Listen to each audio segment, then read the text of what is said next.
계신 곳에 나가리 찬양 드리며 그 성소에 들어가 주의 얼굴 배우리. 그 얼굴을 배울 때 주님의 은혜 넘치네. 엎드려 고백하네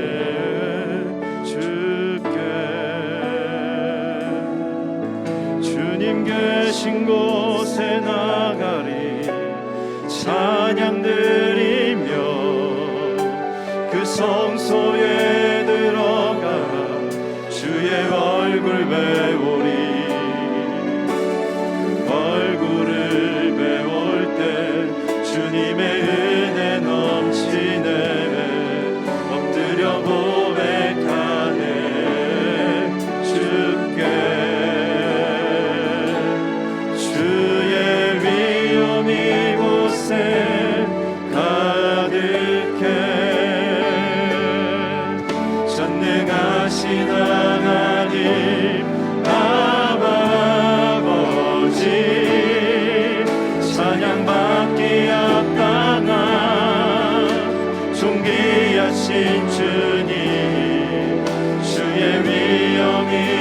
곳에 가득해. 주님 계신 곳에, 주님 계신 곳에 나가리 찬양 드리며 그 성소에 들어가 주의 얼굴 배우리.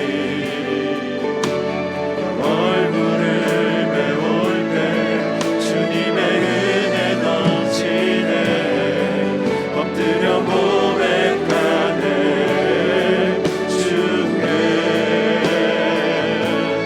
주의 위엄 이곳에 가득해. 전능하신 하나님 아바 아버지 찬양받기 합당한 존귀하신 주님 주의 위엄 이곳에 가득해. 주의 위엄 이곳에 가득해. 전능하신 하나님 아버지 찬양받기 합당한 존귀하신 주님 주의 위엄 이곳에 가득해. 주의 위엄 이곳에 가득해.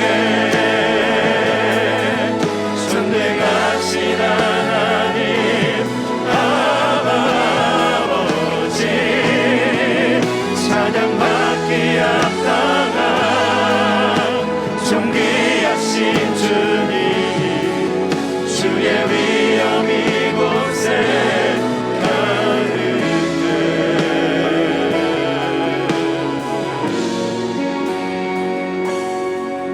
주의 위엄 이곳에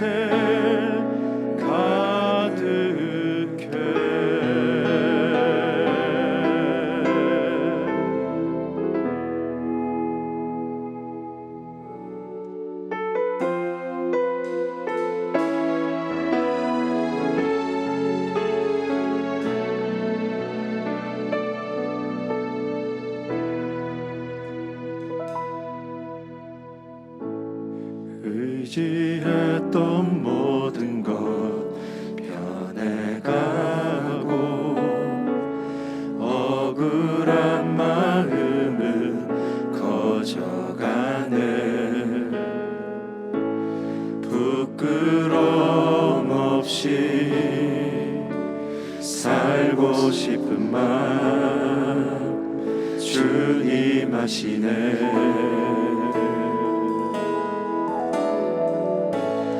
모든 일을 선으로 이겨내고 죄의 유혹을 따르지 않네. 나를 구원하신 영원한 그 사랑 크신 은혜 날 붙드시네.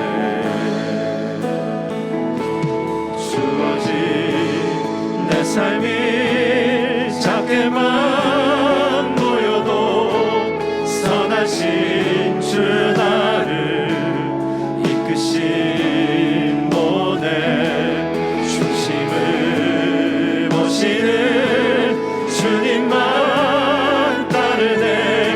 날 택하신 주만 의지해. 보이는 상황에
깨어진 그릇. 호세아 8장 1절로 10절까지 말씀입니다. 나팔을 내 입에 댈지어다. 원수가 독수리처럼 여호와의 집에 덮치리니 이는 그들이 내 언약을 어기며 내 율법을 범함이로다. 그들이 장차 내게 부르짖기를 나의 하나님이여 우리 이스라엘이 주를 아나이다 하리라. 이스라엘이 이미 선을 버렸으니 원수가 그를 따를 것이라.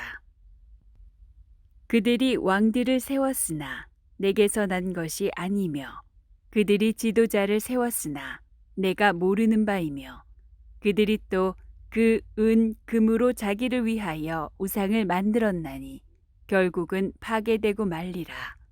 사마리아여, 내 송아지는 버려졌느니라.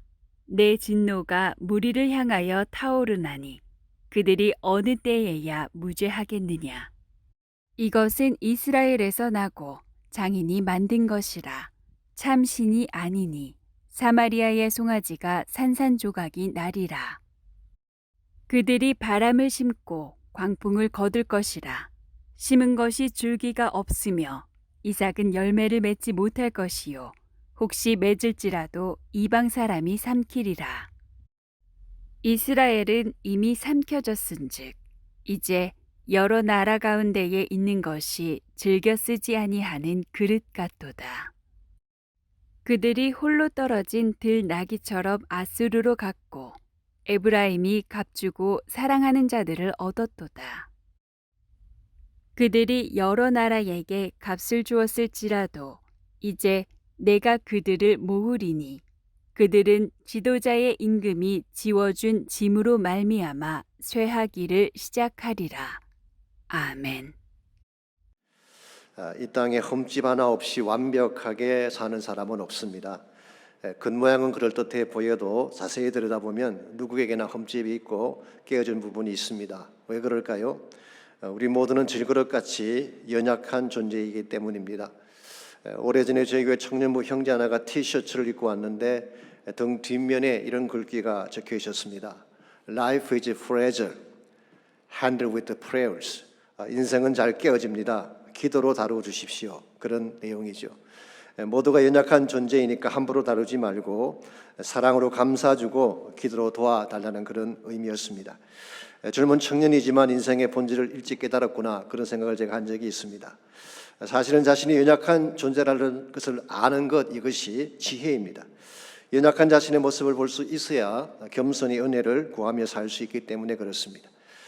지난주 슈퍼볼이 있었습니다마는 1990년대 미국 NFL을 주도했던 선수 중에 레지 화이트라고 하는 유명한 선수가 있습니다. 이름은 화이트지만 얼굴은 블랙입니다. 이분은 15년 동안 선수로 뛰면서 13번 프로볼에 선정될 정도로 탁월한 기량을 가진 선수. 나중에는 명예전당 이름까지 올렸죠. 그랜베이 패커스라는 팀에서 6년간을 뛰면서 1997년도에 슈퍼볼의 우승을 하는데 결정적 역할을 했습니다. 그의 포지션이 디펜시브 엔드라고 하는 수비 포지션인데 그는 한 게임에서 3번씩이나 상대방 쿼터백을 색하는 그런 수훈을 세웠습니다. 재미있는 사실은요, 이분은 운동도 잘했지만 침례교 목사로서 또 사역도 했던 그런 분입니다. 그래서 그분의 별명이 Minister of Defense, 방어를 해주는 목사, 그런 별명을 갖고 있습니다. 한 번은 스포츠 기자가 그분에게 질문을 했습니다. 당신이 그렇게 유능한 선수가 된 비결이 무엇인가 물었을 때 레지는 주저없이 대답했습니다. 많이 깨어져 보았기 때문입니다. 그러면서 설명을 합니다. 제가 선수가 되겠다고 했을 때 코치가 제일 먼저 가르쳐준 것이 넘어지는 법이었습니다. 일반적으로는 상대를 밀고 들어가서 넘어뜨리는 것을 먼저 가르치지만 저의 코치는 넘어지는 것을 먼저 가르쳐 주었다는 것입니다. 그래서 무릎이 깨지고 피가 흐르고 고통스러웠지만 일단 이것을 먼저 배우고 나니까 일어서서 뛰는 것이 쉬웠다는 그런 고백을 했습니다. 참으로 귀한 지혜가 아닐 수 없습니다. 자신의 연약함을 알고 깨어짐의 아픔을 먼저 체험해 보아야지 회복도 가능하고 다시 일어서서 달리는 것도 가능한 것입니다. 오늘 많은 사람들이 자신을 돌아보지 않은 채 앞만 보며 달리는 사람들이 있죠. 본인이 얼마나 연약한지 어디가 깨어졌는지도 확인하지 않는 채 성공을 위해 무조건 달려가는 사람들이 많습니다. 그러나 이것은 무모할 수도 있고 위험할 수도 있습니다. 왜냐하면 외형적으로 성공할지는 모르지만 인생에 더 소중한 것을 잃어버릴 가능성이 많기 때문에 그렇습니다. 예를 들어 사업은 성공을 했는데 건강이 깨어진다면 그게 축복일까요? 원하는 목표를 손에 넣었는데 가정이 깨어진다든가 마음이 상하게 된다면 이건 바람직한 열매라고 말할 수 없습니다. 그러므로 무모하게 앞을 향해 달려가기보다는 우리 자신의 연약함을 돌아보고 하나님의 은혜를 구하는 삶이 더 지혜롭고 아름답다고 할 수가 있습니다. 성경은 여러분과 저를 질그릇이라고 표현을 했습니다. 말씀드린 것처럼 모든 질그릇은 프레줄하죠. 약간만 부딪혀도 깨어지고 금이 가는 것이 질그릇의 속성입니다. 이 사실을 잘 알고 이 모든 질그릇을 새롭게 변화시킬 유일한 능력자이신 하나님께로 나아가야지 회복도 가능하고 치유도 가능한 것입니다. 우리 가운데 깨어지지 않은 부분을 가진 사람은 아무도 없습니다. 영적으로 깨어진 분도 있고 심리적으로 깨어진 분들도 있고 심지어 육체적으로 깨어진 부분을 안고 사는 사람들이 참으로 많습니다. 이와 같이 깨어진 인생을 어떻게 하면 다시 새롭게 만들어서 하나님 영광을 위한 도구로 쓰임받을 수가 있을지 오늘 주신 본문을 중심으로 함께 정리해 보려고 합니다. 오늘 같이 읽은 본문에 보시면 깨어진 그릇같이 부서져 버린 이스라엘 백성을 향한 하나님의 메시지가 기록되어 있습니다. 1절 말씀 보시면 나팔을 내 입에 댈지어다 원수가 독수리처럼 여호와의 집에 덮치리니 이는 그들이 내 언약을 어기며 내 율법을 범함이로라고 했습니다. 고대 이스라엘 사회에서 나팔을 부는 경우는 두 가지 케이스죠. 하나는 축제를 알릴 때 나팔을 붑니다. 레위기 23장에 나오는 나팔절이 그 대표적인 예라고 할 수가 있습니다. 그들은 7번째 달 티슈리 첫째 날에 오면은 나팔을 불어서 전국에 축제를 알렸습니다. 지금도 이 사람들은 로시 하샤나라고 해서 유대교에서 신년을 알리는 날로 지키고 있죠. 두 번째 케이스는 위기를 알릴 때 나팔을 불렀습니다. 전쟁이 나서 적군이 쳐들어올 때 나팔을 불어서 경고를 한 것입니다. 오늘 본문의 케이스는 후자라고 할 수가 있습니다. 원수가 독수리처럼 달려와서 여호와의 집을 덮친다고 했습니다. 여기서 여호와의 집이라고 하는 것은 성전을 말하는 것이 아니라 이스라엘 백성을 말하는 것입니다. 여호와의 권소 그렇게 번역하는 것이 옳을지 모르겠어요. 이스라엘은 하나님의 백성이었습니다.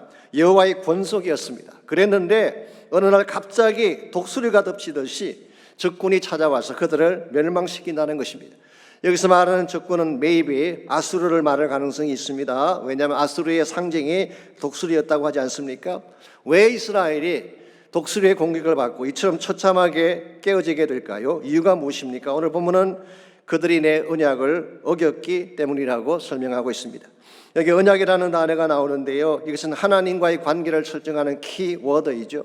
사실 언약이라고 하는 이 컨셉이 호세아서 전체를 주도하는 핵심 주제라고 말할 수가 있습니다. 그래서 흔히 해석학에서 controlling purpose라고 그렇게 표현을 하죠.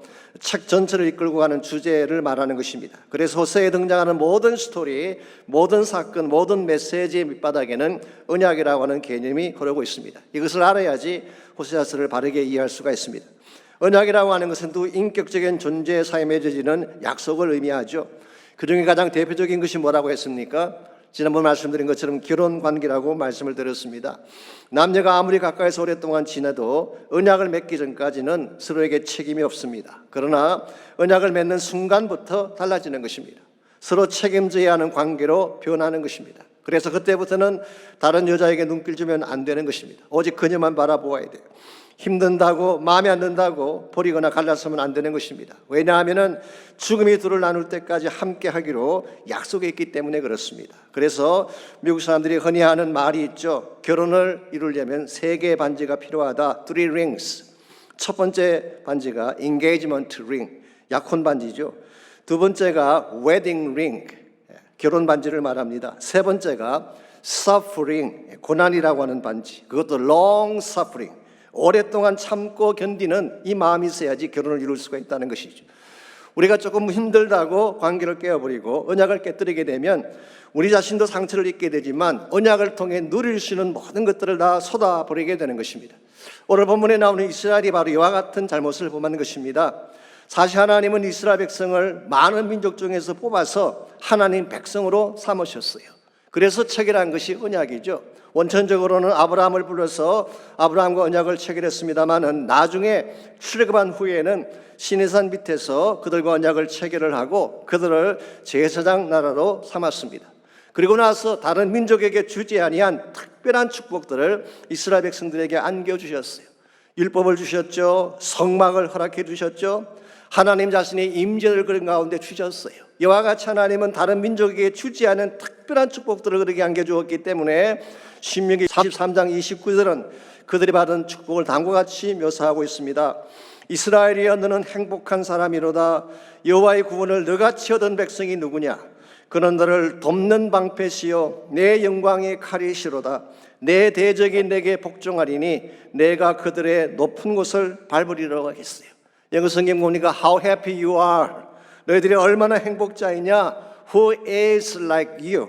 너희들처럼 행복한 민족이 어디 있느냐. 그렇게 표현을 했어요. 이와 같이 하나님은 그들을 복되게 만들고 존귀하게 만들었는데 이 백성이 하나님의 언약을 깨뜨려 버린 것입니다. 하나님의 언약을 깨뜨리고 나니까 어떤 현상이 벌어질까요? 8절을 보시면 언약을 깨뜨렸을 때 일어난 현실을 다음과 같이 표현하고 있습니다. 이스라엘은 이미 삼켜졌은즉 이제 여러 나라 가운데 있는 것이 절겨 서지 아니하는 그릇 같도다 그랬어요. 이게 삼켜졌다 이 말은 사실 예언적 과거 시대라고 말하는데요. 아직 일어나지 않았지만 앞으로 확실하게 일어날 것이기 때문에 과거처럼 표현한 것입니다. 이제 시간이 지나면 이스라엘 민족은 외국인들에게 삼켜지게 될 것입니다. 그리고 나서 그들은 마치 온 세상 가운데서 절겨 서지 아니하는 그릇같이 되리라 그렇게 말했어요. 우리말 번역에는 절겨 서지 않는 그릇이라고 번역을 했는데요. 영어 성경을 보게 되면 그 의미를 확실히 더 구체적으로 알 수가 있습니다. GNT라는 성경, Good News Translation은 as a broken pot, 깨어진 그릇이라고 번역을 했어요. New Living Translation은 discarded pot, 버려진 그릇이다 그렇게 번역을 했고 The Message Bible은 좀 더 심하게 번역을 했습니다. Piece of junk, 정크 조각이다, 쓰레기 조각이다 그렇게 번역을 했습니다. 여러분 이스라엘 백성은 한때는 하나님이 존귀하게 여기는 그릇으로 택함받고 하나님의 영광을 위해서 쓰임받던 그런 그릇인데 이제는 깨어진 그릇이 됐어요. 쓸모없는 그릇이 되어져서 쓰레기같이 버림받게 되었다는 것입니다. 이 모든 이유는 한마디로 언약을 깨었기 때문인 것입니다. 여러분 하나님과의 언약이 깨어지게 되면 인생의 모든 것이 다 깨어지는 것입니다. 모든 것들이 다 부서지게 되고 산산조각이 난다는 사실, 이런 면에서 다른 것은 몰라도 언약을 깨는 것은 굉장히 위험한 행위가 아닐 수가 없습니다. 언약이 깨어지게 되면 첫 번째로 영적으로 하나님과 단절되게 됩니다. 더 이상 하나님과 교제할 수 없고 하나님을 예배할 수 없게 되는 것입니다. 둘째로 심령이 깨어지게 됩니다. 상한 마음, 분한 마음, 정오심과 선뿌리가 마음을 가득 채우게 되는 것이죠. 세 번째로 이렇게 되면 인간관계가 다 깨어지는 것입니다. 그래서 상처를 주고 상처를 받는 이와 같은 아픔을 겪는 것이죠. 마지막으로 육체에는 질병이 찾아오는 것입니다. 마음의 평화가 깨어지는 것을 디지즈라고 그러잖아요. 병이라고 부르지 않습니까? 한마디로 요약하면 너같이 행복한 자가 어디느냐, How happy you are 라고 불림받던 그 인생이 너같이 비참한 자가 어디느냐, How miserable you are 라고 불리게 되는 것. 이게 바로 언약이 깨어졌을 때 일어난 현실이라고 할 수가 있습니다. 이런 면에서 여러분과 저의 삶 가운데 다른 것은 몰라도 언약을 깨뜨리면 안 돼요. 혹시 우리가 잘못을 범하고 죄를 범함으로 말미암아 언약이 깨어졌다면 어떻게 해야 될까요? 이것을 반드시 회복을 해야 되는 것입니다. 그래서 언약을 회복하고 하나님께로 나아가서 버려진 그릇이 아니라 다시 존귀한 그릇이 되어져야지 우리가 하나님께 바르게 수임받을 수가 있고 영광된 인생을 살아갈 수가 있게 되는 것입니다. 그렇다면 어떻게 할 때 깨어지는 우리 인생이 하나님으로 말미암아 다시 회복을 받고 하나님 앞에 영광된 그릇으로 수임받으며 살 수가 있을까요? 오늘 같이 몽독한 본문에 보시면 깨어진 그릇을 회복하는 몇 가지 단계가 오늘 본문에 소개가 되어 있습니다. 첫 번째 단계가 하나님을 재인식하는 것입니다. 우리가 깨어진 그릇을 회복하려면 하나님에 대한 재인식이 있어야 되는 것입니다. 즉 하나님이 얼마나 소중한 분인가를 다시 인식하고 하나님께로 돌아와야지 새 출발할 수 있다 그런 뜻입니다. 2절 말씀 보겠습니다. 그들이 장차 내게 부르짖기를 나의 하나님이여 우리 이스라엘이 주를 아나이다 하리라 그랬어요. 사실 이 말씀에 대한 해석은 두 가지입니다. 첫 번째 해석은 부정적으로 해석하는 것이죠. 너희들이 나중에 하나님을 압니다라고 고백을 하지만 it's too late. 그러니 술만의 고백으로 충분하지 않다. 그렇게 보는 해석이 하나 있습니다. 그러나 또 한 가지 해석은 그들이 나중에 진짜 하나님께로 돌아와서 하나님을 고백한다고 해석을 하는 것입니다. 그래서 장차라는 표현을 쓴 것입니다. 이게 장차라고 하는 것은 지금이 아니라 미래의 어느 날을 강조하는 말이죠. 비록 지금은 그들이 하나님의 언약을 깨뜨렸습니다. 그 결과 심판을 직면하게 되긴 했지만 장차 어떤 날이 오면 그들이 다시 나의 하나님 우리가 주를 아나이다 라고 고백할 날이 온다는 것이죠. 저는 개인적으로 이 두 번째 해석이 맞다고 생각을 합니다. 왜냐하면 이것이 호세아서 전체 문맥과 통하기 때문에 그렇습니다.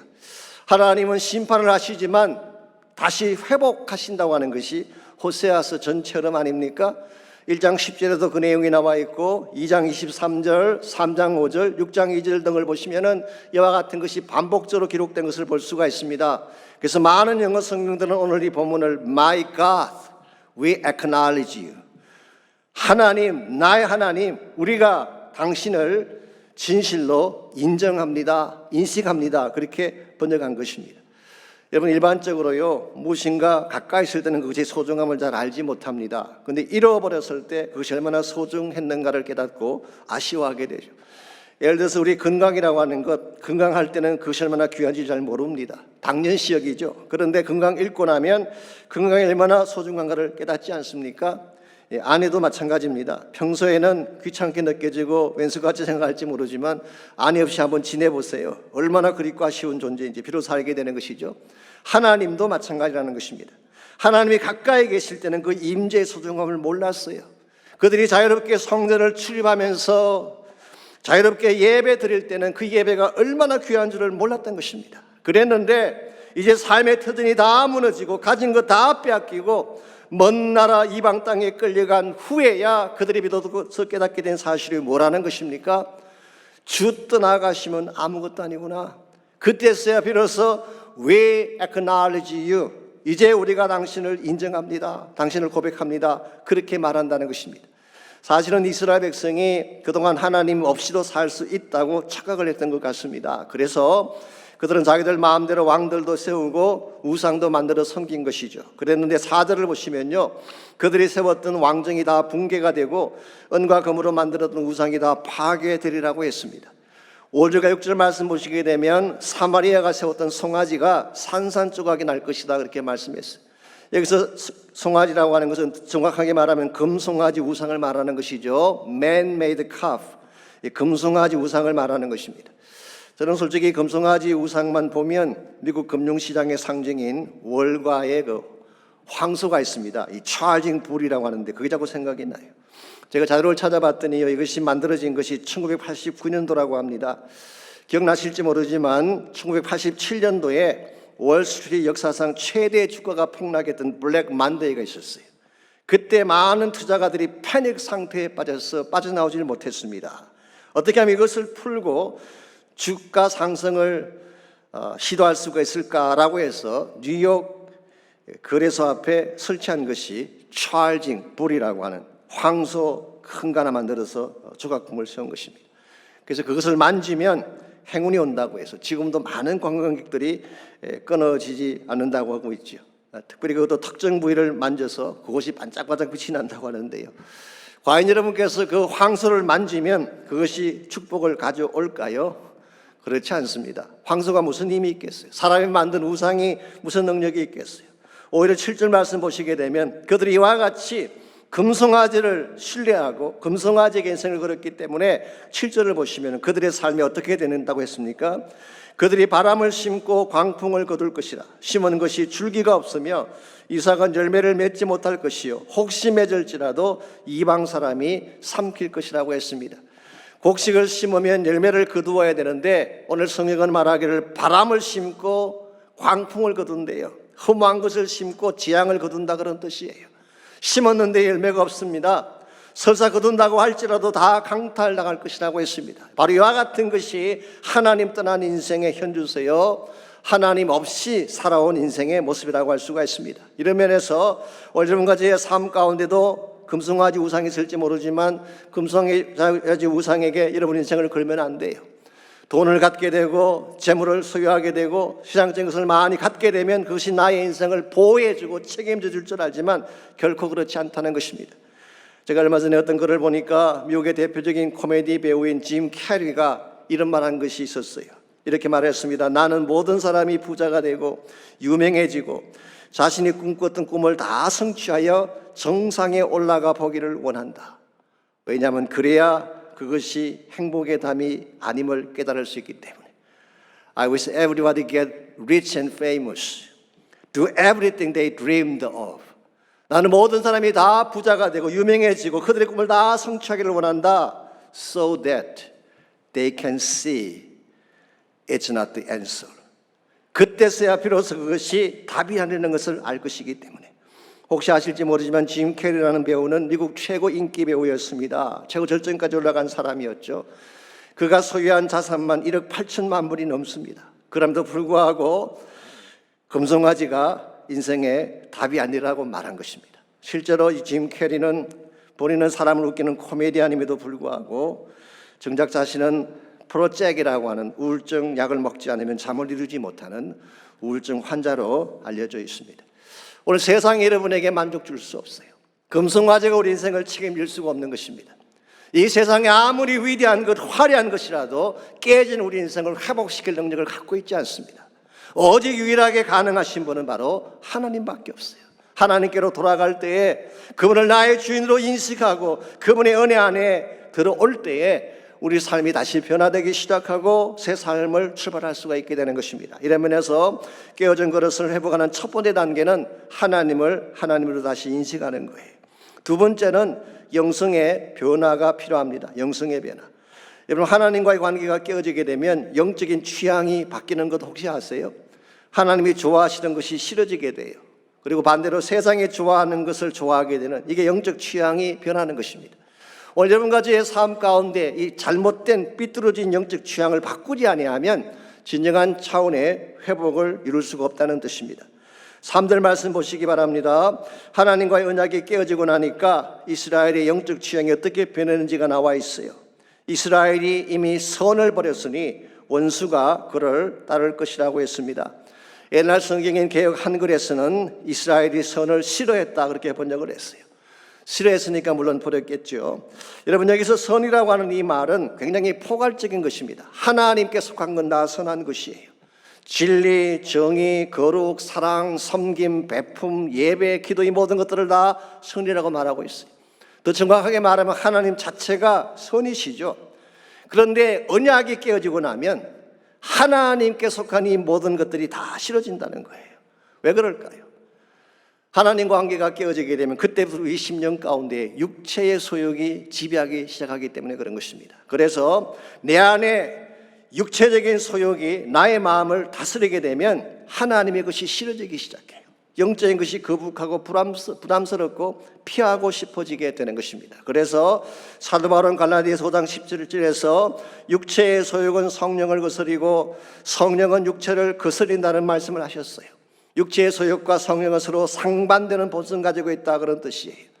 그러므로 오늘 여러분과 제 마음 가운데에 참된 차원의 변화가 일어나려면 단순히 겉모양만 바꿔서는 충분하지가 않습니다.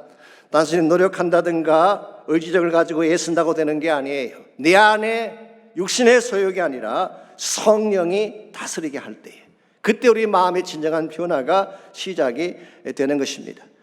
오늘 여러분과 제가 누군가를 사랑하게 되면 그 사람이 하는 모든 것들이 다 좋아 보이게 돼요. 그렇잖아요. 아내나 남편을 사랑하게 되면 뭐래도 다 예뻐 보이잖아요. 근데 관계가 깨어지면 어떻게 되나요? 모든 게 다 믿게 보이는 것입니다. 시댁을 싫어하면 시금치도 안 먹는다 그러잖아요. 시자가 들어가는 건 다 싫으니까. 하나님과의 관계도 마찬가지입니다. 하나님과의 관계가 깨어지게 되면 영적인 것이 싫어지기 시작하고 하나님과 같이 가는 것이 부담스럽게 되는 것입니다. 그래서 실제로 성도들 가운데 보게 되면 놀고 먹는 이야기 할 때는 눈이 반짝반짝거리다가 기도하자, 예배드리자 그러면 갑자기 얼굴이 어두워지고 심지어 경기를 일으키는 그런 분들이 있어요. 왜 그럴까요? 마음 중심에 육신의 소욕이 가득 차 있기 때문에 영적인 것이 싫은 것입니다. 성령의 사람은 그렇지 않아요. 성령의 사람은 죄 짓는 것이 불편합니다. 세상 가운데 가면서 악을 행하는 것이 불편해요. 선교하지 않고 기도하지 않고 예배 드리지 않으면 마음에 견딜 수 없는 고통이 찾아오는 것입니다. 왜 그럴까요? 성령이 그 마음을 지배하고 있기 때문에 그런 것입니다. 저는 여러분의 마음 중심에 성령이 다스리는 심령이 되시기를 바랍니다. 성령이 다스릴 때에 하나님이 기뻐하는 모든 것이 나의 기쁨이 되는 것입니다. 이전엔 세상 나게 기뻤지만 지금 나의 기쁨은 오직 예수 한 분뿐이라고 찬양하게 되는 이유가 내 안에 성령께서 지배할 때 일어나는 사건이에요. 갈라디아서 5장 19절에서 23절은 성령이 지배했을 때 일어날 현상을 이렇게 묘사합니다. 성령이 지배하게 되면 음행이 떠나갑니다. 더러운 것, 분쟁, 시기, 당짓는 것, 술 취함, 방탕함, 이 모든 것이 다 떠나가고 그 대신 사랑과 희락과 화평과 오래 참음과 자비와 양승과 충성과 온유와 절제가 우리 마음에 가득 차게 된다고 있어요. 이걸 우리는 흔히 성령의 열매라고 부르고 있죠. 우리의 마음속에 성령이 지배함으로 말미암아 성령의 열매가 가득 차게 될 때에 어떠한 상처도 이길 수 있게 되고 어떠한 선뿌리도 도려내게 되고 결과적으로 우리는 깨어진 인생을 건강한 인생으로 바꿀 수 있게 되는 것입니다. 이런 의미에서 우리 마음에 무엇을 품고 사느냐가 참으로 중요합니다. 여러분이 출애굽기를 쭉 읽어보시면요, 재미있는 사실 하나를 발견할 수가 있습니다. 모세는 40년 동안 애굽에서 살면서 애굽의 최고의 문화, 최고의 지성, 최고의 영화를 다 누려본 그런 사람이에요. 그렇죠? 40년 동안 왕자로 살았으니까. 그런데 단 한 번도 모세는 애굽으로 돌아가자고 말한 적이 없었어요. 그런데 이스라엘 백성은요, 애굽에 살면서 저 밑바닥에서 노예처럼 노동했습니다. 제대로 먹지도 못하고 대우도 받지 못하고 그냥 채찍 맞으며 두들겨 맞으며 그렇게 겨우겨우 살았어요. 그랬는데 이스라엘 백성은 틈만 나면 애굽으로 돌아가자고 주장을 했어요. 왜 그랬을까요? 여러분 이상하지 않습니까? 진짜 애굽의 영화를 다 맛본 모세는 한 번도 돌아가자고 말하지 않는데 고생고생하며 살아왔던 노예로 살아왔던 그 사람들은 애굽으로 돌아가자고 하니 이게 이상하지 않습니까? 여러분 모세가 애굽을 그리워하지 않는 이유는 딱 한 가지 이유 때문이에요. 그는 시내산 아래서 타지 않는 불꽃 앞에서 하나님을 경험했기 때문에. 여러분과 제가 하나님을 체험하고 나면 애굽이 시시하게 보이는 것입니다. 하나님을 경험하고 나면 영적 취향의 변화가 일어나요. 하나님 만나고 성령 체험하고 나면 세상 즐거움이 시시해집니다. 세상 것으로는 차지가 않는 것입니다. 그런데 하나님을 품지 아니하고 세상을 품고 사는 사람은 어떤 상황이 있을지라도 애굽을 그리워하고 세상을 그리워하게 되는 거예요. 이런 의미에서 우리 마음 중심에 무엇을 품고 사느냐가 참으로 중요합니다. 이제 여러분의 마음의 중심을 한번 체크해 보십시오. 여러분 마음속에 세상이 자리 잡고 있는지 성령께서 자리 잡고 계신지 우리의 삶이 진정 변화를 받고 참된 능력 가운데 살기를 소원한다면 성령이 우리 마음 중심에 계시하는 것입니다. 세상 능력이 아니라 성령의 능력이 나를 지배하고 내 삶을 주관하기 시작할 때에 여러분은 새로운 능력을 행사하게 되고 변화를 경험하게 되고 상실했던 기쁨과 축복을 다시 회복하게 되는 것입니다. 이런 의미에서 깨진 우리 인생이 회복되기를 원한다면 1차적으로 하나님의 하나님 되심을 인정하고 먼저 그분의 사랑으로 돌아가는 것이 필요합니다. 두 번째는 성령의 능력을 통하여서 내적인 변화, 영적인 변화를 추구해야 되는 것입니다. 마지막 세 번째로 필요한 것이 재창조의 삶입니다. 참으로 우리의 깨어진 그릇이 하나님 영광에 쓰임받으려면 우리가 다시 비전받고 재창조되어져야 된다, 그런 뜻입니다. 10절 말씀 보겠습니다. 저희가 열방 사람에게 값을 주었을지라도 이제 내가 저희를 모으리니 저희가 모든 방백에 임금에 지어진 짐을 인하여서 쇠하기 시작하리라. 여기 저희가 열방 사람에게 값을 주었다 그랬는데 이 말은 쉽게 표현하면 이스라엘이 조공을 바쳤다 그런 뜻이에요. 나라가 약해지든지 망하게 되면 강대 국가에게 조공을 바치지 않습니까? 실제로 열왕기하 15장 17절에서 20절을 보시면은 이스라엘 왕 머나헴이 아스로 왕의 선처를 구하면서 뇌물을 바친 기록이 나오고 있습니다. 이와 같이 이스라엘이 쇠퇴해지면서 약해지면서 조공을 갖다 바치고 뇌물을 갖다 바치다 보니까 이방 왕들이 지어진 짐 때문에 국력이 쇠퇴하게 되었다 그런 뜻이에요. 그런데 이게 한 가지 중요한 사실이 있습니다. 그럴지라도 너희들이 이와 같이 이방인들에게 값을 지불하고 쇠퇴하며 망해갈지라도 이제 내가 저희를 모으리라 그랬어요. 이게 무슨 뜻일까요? 이건 역시 두 가지 해석이 있긴 합니다. 첫 번째 해석은 심판을 위해 모으신다, 그렇게 해석하는 것이 있어요. 실제로 New Living Translation이 그렇게 번역을 해놓았어요. 하나님이 심판을 위해 그들을 다시 모으신다, 그렇게 번역을 해놓았는데요. 저는 개인적으로 그 해석보다는 하나님이 회복을 위해 다시 모으신다고 그렇게 저는 보고 싶습니다. 왜냐하면은 70인역이라고 있죠. 유대인들이 나중에 알렉산드리아 유대인이 많이 살게 되면서 헬라적인 유대인들이 많이 있다 보니까 히브리 말을 알지 못하는 유대인들이 생기게 되죠. 그때에 헬라 말을 하는 유대인들을 위해서 헬라 말로 번역한 성경이 있습니다. 그걸 70인역이라고 그러는데요. 그 70인역은 오늘 본문의 말씀을 이렇게 번역을 해놓았어요. I will accept them이라고 번역해 놓았어요. 내가 그들을 받아주리라, 그렇게 번역을 했습니다. 이 말은 포로기가 끝나고 나면 하나님이 이스라엘을 다시 모아서 새로운 나라를 세우신다, 그런 뜻이에요.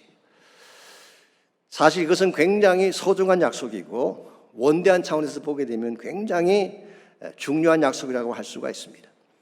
사실 구속사적인 면에서 다시 좀 설명을 드리자면요, 이스라엘 민족이 망하게 되죠. 북왕국도 망하고 사실 남쪽 왕국 유다도 망합니다. 그리고 다 흩어지게 돼요.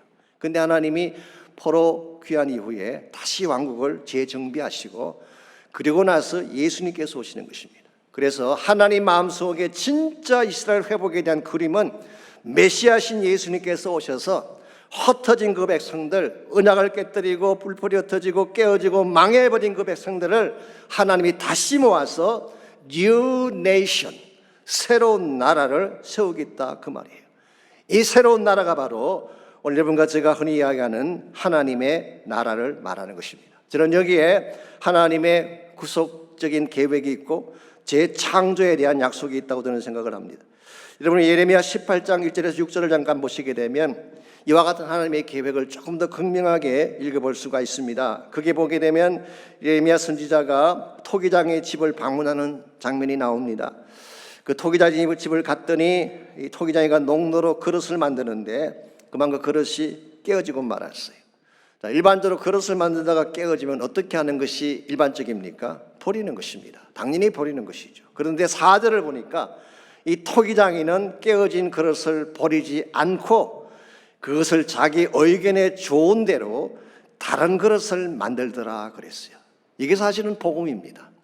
깨어지면 버려야 되는데, 깨어지면 던져버려야 되는데 오히려 그것을 다시 빚어서 하나님이 기뻐하시는 모양으로 새로운 그릇으로 다시 만들었다는 것입니다.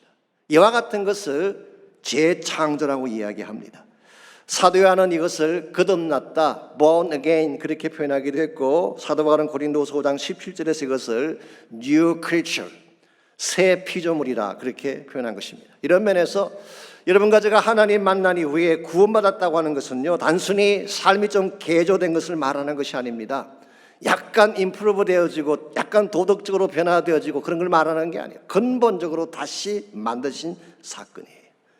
그래서 여러분과 저는 재창조 작품이 됐어요. 하나님의 백성으로 다시 거듭나게 된 것입니다. 성경은 우리가 망가졌지만 깨어졌지만 하나님은 버리지 아니하고 하나님의 극명하신 은혜로 우리를 다시 빚으셔서 하나님이 기뻐하는 새로운 창조물을 만드셨는데 여기서 끝나면 안 된다는 것입니다. 그 다음 더 중요한 사실 하나 더 있어요. 그게 예레미야 18장 6절입니다. 이스라엘 족속아 이 토기장이가 하는 것 같이 내가 능히 너에게 행하지 못하겠느냐. 이스라엘 족속아 진흙이 토기장의 손에 있음 같이 너희가 내 손에 있느니라. 다시 빚어진 후에 새 창조로 만든 후에 이 새 창조 피조물이 있어야 될 위치가 어디라는 것입니까? 하나님 손 안이라고 하는 것입니다. 우리가 구원받은 이후에 하나님 손 안에 거해야지 우리가 성장도 가능하고 능력도 받을 수가 있게 되는 것이지, 그냥 구원받은 것으로 끝나서는 아무것도 할 수가 없는 것입니다. 어떤 분은 그렇게 말하죠. 믿음으로 구원받았으면 됐지 또 다른 뭐가 필요한 게 있나, 그렇게 말씀하실지 모르지만요, 그렇지 않습니다. 물론 믿기만 하면 천국 가죠. 그러나 하나님이 여러분 가지를 구원하신 목적이 당신이 천국으로 데려가기 위한 뿐일까요? 저는 거기에 동의하지 않습니다. 하나님 여러분 가지를 구원하신 진짜 목적은 우리를 구원한 이후에 하나님 나라 목적으로 서기 위한 목적이 있어요. 깨어진 그릇, 버려진 그릇인 우리를 다시 부르셔서 재창조하신 후에 하나님 목적을 위해 영광된 그릇으로 사용하기 위한 것, 이게 하나님의 계획이고 하나님의 뜻이라고 하는 것입니다. 그러므로 여러분 가정가 정말 하나님 안에서 다시 회복을 받고 하나님의 백성답게 건강하게 잘 살아가기를 원한다면 우리가 구원받은 이후에 하나님 손 안에 구하는 것을 배워야 돼요. 사도 요한은 요한복음 15장 5절에서 뭐라고 했습니까? 너희는 가지요 나는 포도나무다. 너희가 내 안에 저가 내 안에 내가 저 안에 있으면 이 사람을 과일을 많이 맺나니 나를 떠나서는 너희가 아무것도 할 수 없다 말씀하셨잖아요. 포도나무 대신 예수님 안에 abide in 할 때, 그분 안에 그 할 때에 그분이 가진 생명력을 공급받게 되고 그분이 가진 모든 진액을 공급받게 되고 그분이 가진 모든 능력과 생기를 공급받아서 우리가 성장하고 자라고 열매를 맺는 거예요. 이걸 떠나게 되면 아무것도 할 수 없다는 것이 사도 요한의 말씀입니다. 이런 면에서 오늘 여러분과 저의 삶을 다시 점검할 필요가 있습니다. 과연 나의 삶이 토기장이신 그분 안으로 들어갔는가? 그리고 그분의 손에 의해서 다시 빚어졌는가? 그리고 그분 안에 계속 거하면서 참 하나님의 목적과 뜻을 향하여서 바르게 살고 있는지를 우리는 체크를 해보아야 됩니다. 말씀드렸지만 우리 모두는 다 깨어진 그릇들이었어요. 우리의 죄악 때문에, 우리의 실수 때문에 다 상하고 깨어진 존재들이었습니다. 깨어진 부분, 모난 부분, 상한 부분, 이 모든 것들을 누가 치유할 수가 있을까요? 우리 스스로 절대로 고칠 수가 없습니다. 나의 노력이나 나의 의지만으로 절대로 그것이 고쳐지지 않습니다. 토기장이신 하나님께 나아가서 그분 손 안에 잡히게 될 때 그분이 우리를 다시 고쳐주시고 치료해 주시고 새롭게 변화시켜 주시는 것입니다. 오늘 여러분의 인생이 하나님 안에 있기를 바랍니다.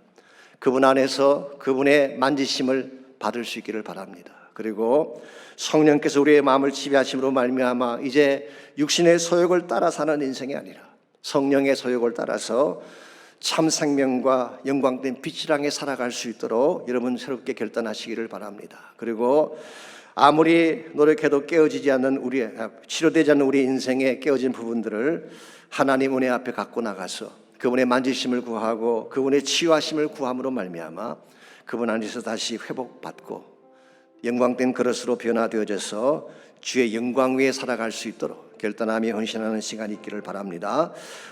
마음이 상한 자를 고치시는 주님, 하늘의 아버지 날 주관하소서.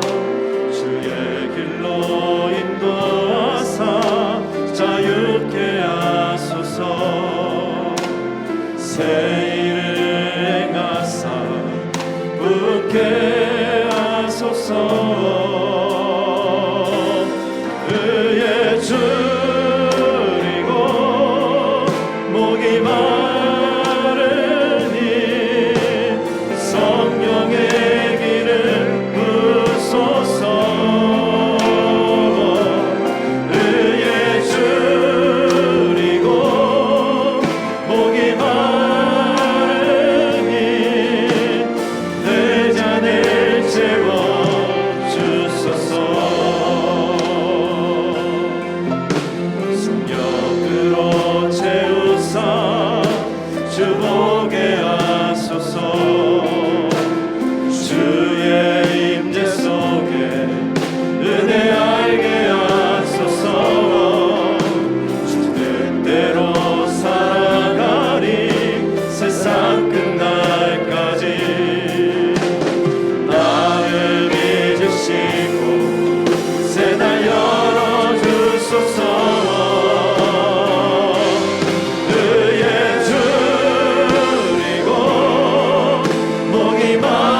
하나님 감사합니다.